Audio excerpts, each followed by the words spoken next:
They keep saying human right. I do not think that word means what they think it means. Let me get something off my chest.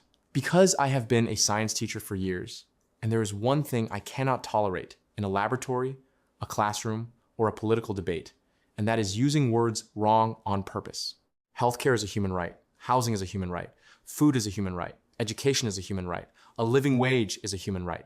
Broadband internet is a human right. I have heard all of these from the same people, sometimes in the same sentence. And every single time, I want to reach through the screen and hand them a dictionary, because they are not describing rights. They are describing wishes. And the difference is not semantic. It is the entire ballgame. What a right actually is. A right is something you possess simply by existing. Not because a government gave it to you, not because society decided to provide it, not because someone passed a bill with a feel-good name on it. John Locke called them natural rights. Thomas Jefferson called them unalienable, endowed by our Creator, not by Congress. A true right requires exactly one thing from everyone around you, that they leave you alone. The right to free speech? Nobody has to do anything. They just cannot stop you from talking. The right to life? Nobody has to build you a hospital. They just cannot kill you. And the right to bear arms? Nobody has to hand you a weapon. They just cannot prevent you from acquiring one. Wait, hold on. Let me park right here for a second. Because the left has spent 40 years insisting that healthcare, housing, food, education, and a living wage are all human rights. And by their own logic, that means the government is supposed to provide these things to you. Take them from someone who has them and deliver them to someone who does not. That is literally their definition of a right, a government-issued entitlement, a thing you receive because you exist. So here's my question, and I want an actual answer. Where's my government gun? No, I'm completely serious. The Second Amendment is a constitutional right. By the left's own framework, the one where rights are things the government takes from producers and hands to the public, every American should be receiving a government-issued firearm at birth, or at minimum, upon turning 18. Fully funded, delivered to your door, maybe with a little bow on it. Free ammunition included, because access to ammunition is a gun safety issue, and we would not want anyone to be left behind. Healthcare is a right, so the government provides healthcare. Housing is a right, so the government provides housing. The right to keep and bear arms is literally written into the Bill of Rights by name, capitalized, enumerated, and explicitly protected. So where is my government-issued firearm? I will wait. The silence you are hearing right now is the sound of an ideology collapsing under the weight of its own internal contradiction. The moment you apply their rights equal government provision logic consistently, the whole framework disintegrates. Because they do not actually believe that rights are things the government should provide. They believe rights are things they want that the government should force other people to pay for. That is not a political philosophy. That is a shopping list with extra steps and a press release. A true right requires exactly one thing from everyone around you, that they leave you alone. This is what philosophers call a negative right, a freedom from interference. It does not cost anyone a single dollar, a single hour of labor, or a single brick of materials. It costs nothing, because all it asks is that other people refrain from acting against you. Now, let me introduce you to what the left has been selling under the label human rights.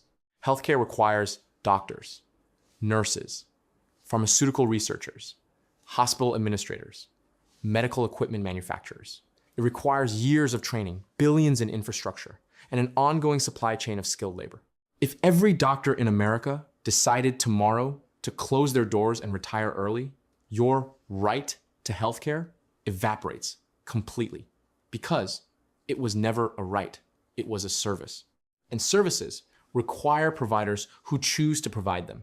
Housing requires lumber, concrete, steel, electricians, plumbers, framers, roofers, inspectors.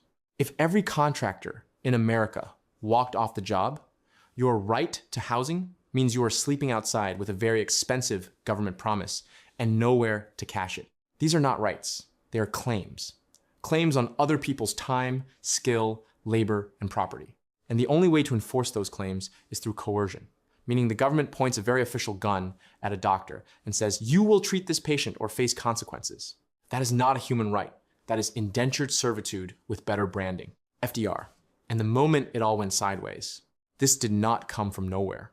In January 1944, Franklin D. Roosevelt proposed what he called a Second Bill of Rights, a list of economic entitlements he believed every American deserved: housing, employment, education, healthcare, a good wage. Noble intentions, genuinely. But here is what FDR either did not understand or chose to ignore. The moment you call an economic outcome a right, you have committed yourself to forcing someone to provide it. There is no other mechanism. You cannot conjure a doctor out of thin air. You cannot mandate affordable housing into existence without controlling the labor and materials required to build it. The only tool government has is force. And force is the one thing you should never apply in the name of a right, because the whole point of rights is that they protect people from it. The founders understood this. Go read the Declaration. Go read the Bill of Rights. Count the number of positive entitlements listed. I will wait. 0. They listed freedoms from government, not promises OF government, not deliveries BY government. The most thoughtful political architects in American history deliberately, specifically, and with full awareness chose a framework of negative rights because they had just escaped a government that believed it could provide for people, and they knew exactly what that looked like in practice. 2 Thessalonians 3:10, and why Jesus is not who they think he is. Now here's where I lose the people who prefer their theology comfortable and their politics unexamined. The left loves to invoke Jesus for their welfare state. He fed the hungry, he healed the sick, he cared for the poor. Therefore, obviously, the government should do all of those things with your tax dollars.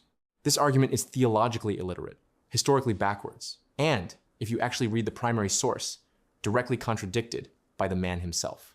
Let us start with the feeding of the 5,000. John 6:1-14.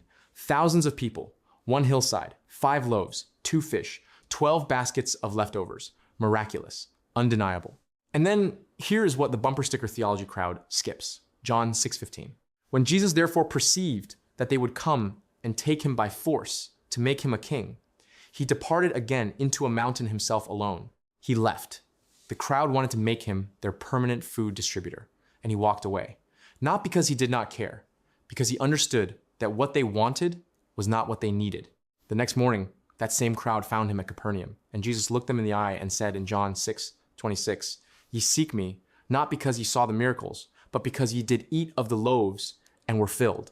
He called them out, right to their faces. You are not here for truth. You are here for the free meal.